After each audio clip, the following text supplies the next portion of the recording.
मेरे भाई विदेश में रहते थे और मेरी भाभी हमारे साथ रहती थी। उनकी शादी को पूरा 1 साल हो चुका था, लेकिन मेरा भाई जब से विदेश गया है 1 साल में एक बार भी नहीं आया है। दरअसल मेरा भाई अभी शादी नहीं करना चाहता था, मगर मम्मी ने जिद की। मैं बीमार रहती हूँ। मैं अपने जीते जी अपने बेटे बेटी का घर बसता हुआ देखना चाहती हूँ। भैया ने मम्मी को बहुत समझाया कि मम्मी अभी मुझे कैरियर बनाना, अभी मैं अपने काम पर फोकस करना चाहता हूँ। मैं अभी शादी के झमेले में नहीं पड़ना चाहता, लेकिन मम्मी के जिद करने पर शादी के लिए मान गए। भैया ने भाभी को देखते ही पसंद कर लिया था। जल्दी ही दोनों की शादी हो गई। शुरू शुरू में तो दोनों के बीच सब ठीक चल रहा था, मगर धीरे धीरे उनके बीच लड़ाई झगड़े होने लगे, लेकिन वह हमें कुछ नहीं बताते थे। मम्मी ने कई बार भैया से पूछा कि तुम दोनों के बीच सब ठीक चल रहा है ना? तो भैया कहते हाँ सब ठीक है। फिर एक दिन भैया को प्रमोशन मिल गया और वह विदेश चले गए और वहां से हर महीने पैसे भेजता रहता। इधर भाभी भी चुप चुप रहने लगी थी। वह हमारा बहुत ध्यान रखती थी, लेकिन वह काम करती और सीधे अपने कमरे चले जाती थी। ना ही कभी हमसे बातें करती और ना कभी हमारे पास बैठती थी।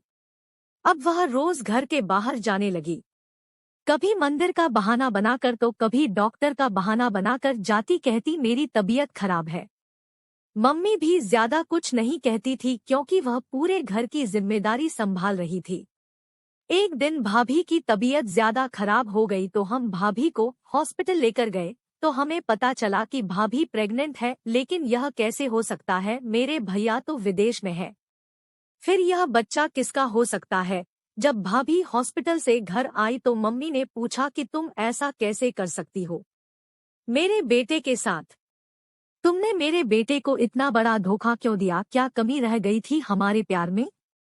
मम्मी ने भाभी को बहुत सुनाया, लेकिन भाभी चुपचाप खड़े खड़े सब सुनती रही, कुछ नहीं बोली। जब मम्मी ने भाभी से कहा कि निकल जा मेरे घर से, तो भाभी कहने लगी कि मैं यह घर छोड़कर कहीं नहीं जाऊंगी।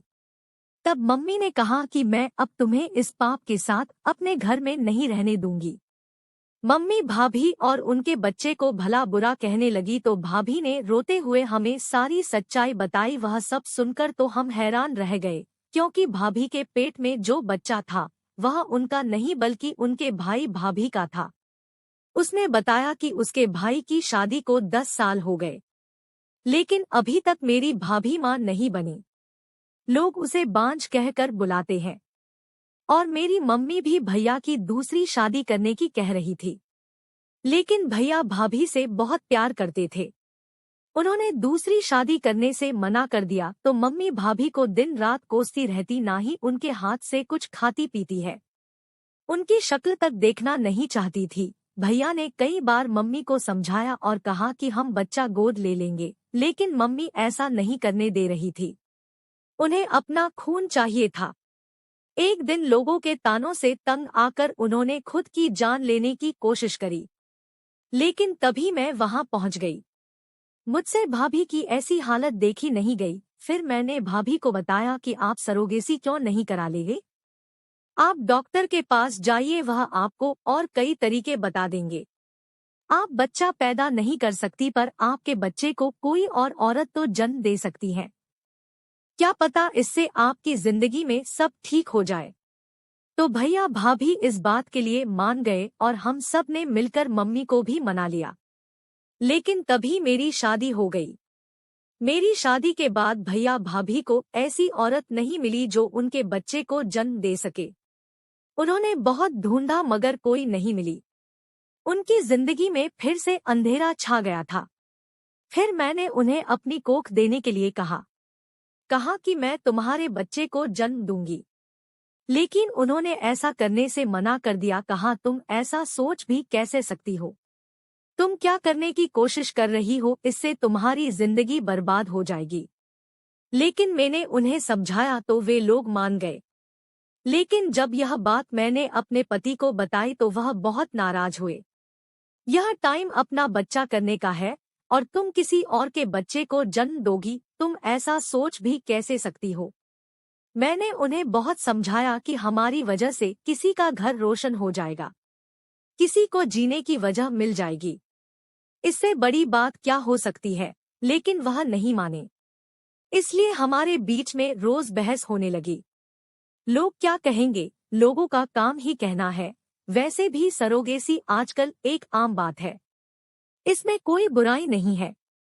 अगर मैं ऐसा नहीं करती तो मेरे भाई भाभी का घर उजड़ जाता।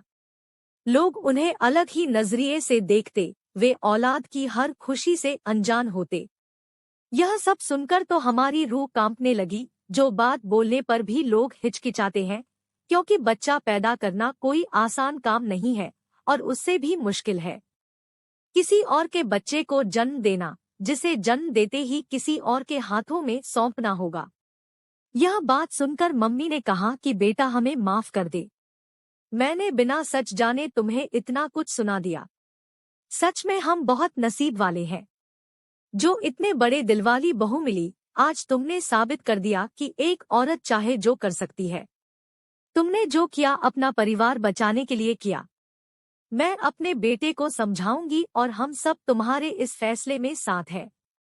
मम्मी ने भैया से बात करी, उसे समझाया और उसको विश्वास दिलाया।